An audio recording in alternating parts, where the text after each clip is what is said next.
In today's video, I will walk you through how to turn on age-restricted channel in Discord.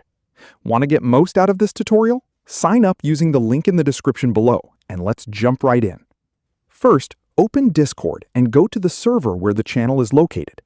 In the channel list, find the channel you want to mark as age-restricted. Right-click the channel and select Edit Channel. This opens the channel settings. Stay on the Overview tab and scroll down until you find Age-Restricted Channel. Toggle this option on.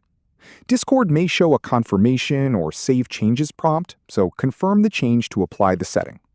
Once enabled, the channel will be marked as age-restricted, and users may be asked to confirm their age before accessing it.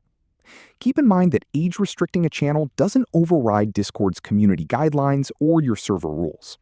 Continue to moderate the channel and make sure its content follows Discord's policies. If you don't see the age-restricted channel option, make sure you have the required permissions to manage channels. You can also ask a server administrator for help. If you ever want to remove the restriction, return to the same Overview section and turn the option off. That's it. You've now learned how to turn on an age-restricted channel in Discord. Click the link on the description below. Thank you for watching the video.